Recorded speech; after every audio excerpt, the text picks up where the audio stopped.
الرحیم۔ آج میں ایک بہت ہی اہم عمل جس کو کہ سب بہت ہی زیادہ جوش و خروش سے آج کل کے دنوں میں انجام دیتے ہیں، وہ ہے استغاثہ جناب سیدہ، جو کہ 3 دن کا عمل ہے اور اس میں پورا ایک طریقہ بتایا گیا ہے کہ اس طرح سے یہ صورتیں اتنی مرتبہ پڑھیں اور پھر اس کے بعد آپ یہ ہدیہ کر دیں، اہدی حاذہ الاعمال الی سیدتی فاطمہ۔ اس طرح سے کر کے وہ میرا خیال ہے آپ بالکل سمجھ گئے ہوں گے، اور سکرین پہ بھی میں آپ کو بتا دیتی ہوں کہ کون سے استغاثہ کی میں ذکر کر رہی ہوں۔ تو اس حوالے سے ایک بہت اہم پیغام ہے جو میں دینا چاہتی ہوں کہ یہ چیزیں پتہ نہیں کون کہاں بیٹھ کے ایجاد کرتا ہے۔ ایسا کرنا جو ہے مداخلت ہے شریعت میں، اور پھر کرنے والے جو ہیں وہ بالکل نہیں دیکھتے کہ نہ کوئی کتاب کا نام ہے، نہ کوئی راوی کا ذکر ہے، نہ کسی اوتھینٹک عالم کی طرف سے اس کو کہہ سکتے ہیں کہ انہوں نے کہا ہے، کچھ بھی نہیں ہے آگے پیچھے اس کے۔ تو یہ جس نے بھی ایجاد کیا ہے تو یہ اس طرح کی چیزوں سے اجتناب کرنا چاہیے، اور اگر آپ ظاہراً دیکھیں تو یہ غلط نہیں ہے، یعنی اس میں صورتیں ہی پڑھی جا رہی ہیں اور دعائیں ہیں، یہ چیزیں ہیں جو کہ بی بی کو ہدیہ کی جا رہی ہیں، تو لیکن پھر اس میں ایک چیز کا ضرور خیال رکھیں پڑھنے والے، کہ اس کو اس نیت سے نہ پڑھیں کہ ہم تک کسی امام سے پہنچا ہے اور یہ شریعت کا حصہ ہے، پھر یہ جو ہے نا معاملہ خراب ہو جائے گا، لینے کے دینے پڑ جائیں گے، بجائے ثواب کے ہم گناہ گار ہو جائیں گے، اس لیے کہ جو چیز امام کی طرف منسوب ہی نہیں ہے، ان کے دہن مبارک سے نکلی ہی نہیں ہے، اور ہم ان کی طرف منسوب کر کے وہ عمل انجام دیں، چاہے وہ اچھا عمل ہی ظاہراً لگ رہا ہو،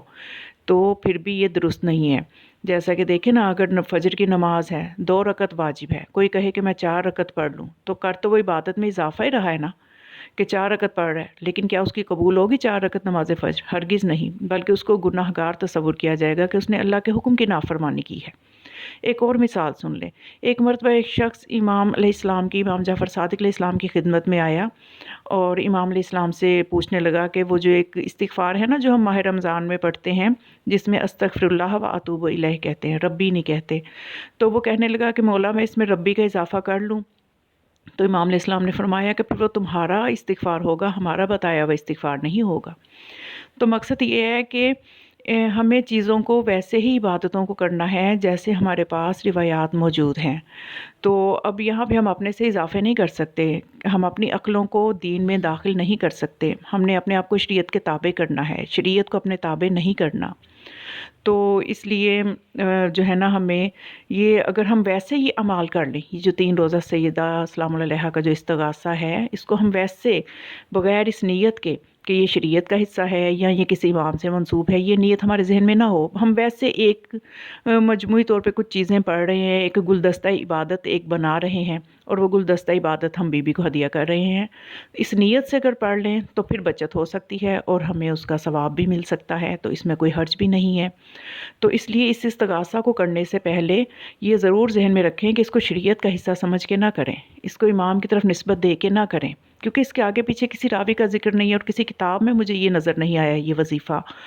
ہوتا۔ اگر یہ اوتھینٹک تو مفاتیح الجنان اتنی بڑی کتاب ہے اب عبادات کی،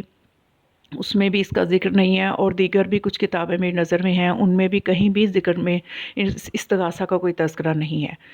تو یہ وہ اہم پیغام ہے کہ میں یہ دینا چاہتی تھی کہ کہیں ایسا نہ ہو کہ ہم کوئی عمل نیکی سمجھ کے کر رہے ہوں اور وہ خدا کی بارگاہ میں قبول ہی نہ ہو رہا ہو۔ تو ایسی اعمال کے بارے میں قرآن بھی کہتا ہے ذل سعیہم فی الحیات الدنیا، کہ ایسی تمام کوششیں دنیا کی زندگی میں ہی رائے گاں ہو جائیں گی، اور وہ انسان کتنا بد نصیب ہے کہ جو کوشش بھی کر رہا ہو اور اسے پتہ ہی نہ ہو کہ اس کی کوشش رائے گاں جا رہی ہے۔ تو کیونکہ خدا فرماتا ہے کل شیء عندہ بمقدار، کہ ہر چیز اللہ کے ہاں ایک مقدار کے ساتھ ہے، اس میں ہم اعتراض نہیں کر سکتے کہ اللہ نے فجر 2 رکعت کیوں واجب کی، مغرب 3 رکعت کیوں واجب کی، اور اسی طرح سے جو ہستیاں خدا کی صفات کا مظہر ہیں انہوں نے جو ہمیں وظیفے اور اعمال بتائے ہیں ہمیں وہ ویسے ہی کرنے ہیں، اس میں ہم اپنی طرف سے ایک لفظ کا بھی چاہے وہ ہمیں اچھا ہی کیوں نہ لگ رہا ہو ہم اضافہ نہیں کر سکتے، پھر ہم اس عمل کی اس برکت تک نہیں پہنچ سکیں گے، اور معصومین بھی ہم سے راضی نہیں ہوں گے۔ تو یہ وہ اہم پیغام ہے جو اس استغاثہ کے حوالے سے میں دینا چاہتی ہوں، اور اس کے علاوہ بھی بہت سی ایسی چیزیں اور عبادات کچھ ہمارے اندر جو ہیں ان کے بارے میں بھی میں انشاءاللہ آپ کے بارے میں آپ کے ساتھ گفتگو کروں گی، تو اس اہم پیغام کو آپ ضرور آگے بھی شیئر کریں تاکہ تمام لوگ اس اہم چیز کو جان سکیں۔ والسلام علیکم ورحمۃ اللہ وبرکاتہ۔